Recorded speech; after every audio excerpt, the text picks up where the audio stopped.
Amy, you got a really nice piece of artwork there. You've been working very hard on it. So it's a new logo for Nikita, isn't it? Yes, we designed it together with her thoughts and goals and her ethos in mind. And today I attended the Dharma course, which I found very helpful. It reinforced some thinking that I was having anyway, but it was nice to take time out and really dissect my thoughts and learn a little bit as well along the way. You feel keeping mental health going, having that as a priority is very important for people, because people seem to, sort of spend a lot of time on their physical health, but they seem to forget their mental health, don't they?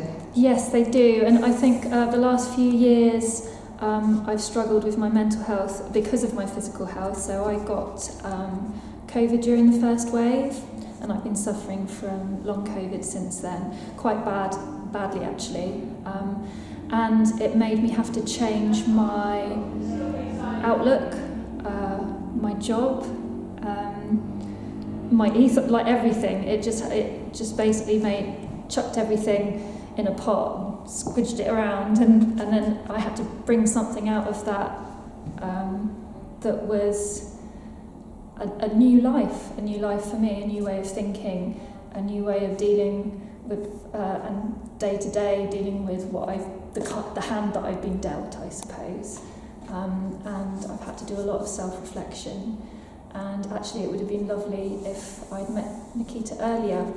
Ellie, you're a journalist and you've come here today. Have you come here to chill, learn, change career? What are you here for? I think in the last few weeks I've kind of been feeling not like stuck, but just like I want a change and like kind of a bit of direction of where I'm kind of missing things in certain parts of my life, and where I need to kind of focus my energy. So I kind of, I suppose, wanted a bit of direction from Nikita, and just to see where to go next. Seemed a very nice atmosphere at the Dharma workshop today, because it appears you can learn from other people as well as from Nikita, can't you? Yeah, for sure. I'm not like a very person that speaks up a lot, so I really enjoyed kind of listening to other people, and it was quite reassuring to kind of know that you're not the only ones having, this kind of like inner turmoil, and everyone was so nice and open and welcoming, and it was just such like a nice environment that you felt comfortable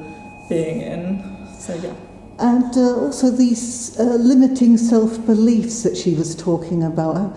Do you feel that, or are you conquering other things that you wanted to explore today? Yeah, I think I definitely do have self-limiting beliefs, and that was a really interesting aspect actually, to kind of pinpoint what exactly it is that's kind of holding me back, or like what I need to work on. So yeah, I've definitely had quite a few breakthrough moments like today, and I know where I want to kind of take action now. So that's something I didn't think I'd get that much kind of clarity from. So yeah. That's very interesting. Yeah. And your career, you specialise in lifestyle stories, don't you? Yeah. But meditation is certainly something that has caught on really in the last recent years, particularly since COVID. For sure.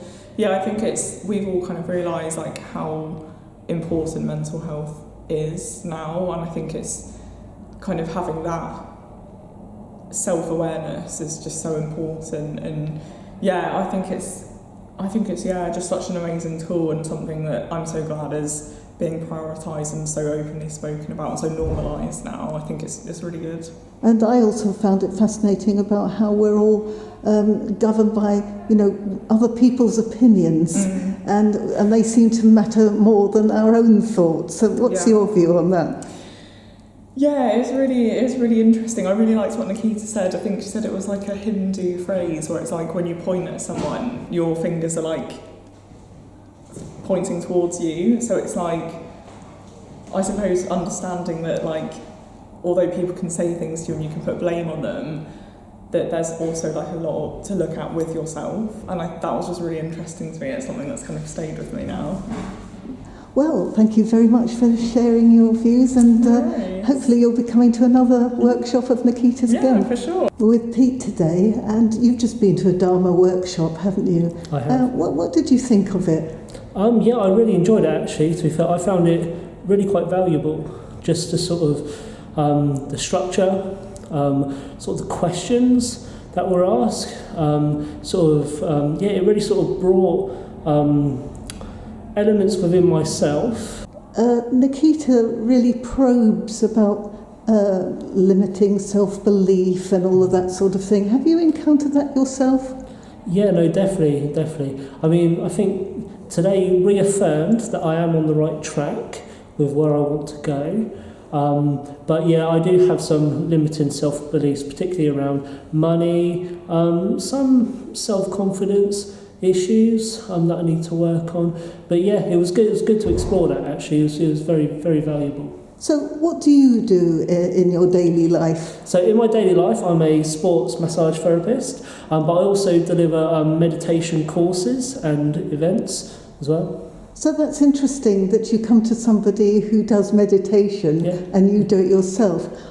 Your style is presumably different from Nikita's, and how do you find hers? So we are very different. So I'm very much I like the intellectual side, and I'm quite like structured and sort of in that sort of way. And Nikita, she's got the real knack for sort of flowing and being intuitive, and and I found that sort of balance, that sort of opposing dichotomy is good for me to go into, just because when you do work for yourself, your own mind, your own thoughts, and so marinating with other people and meeting sort of other different minds is always good to sort of help bring out different elements of yourself.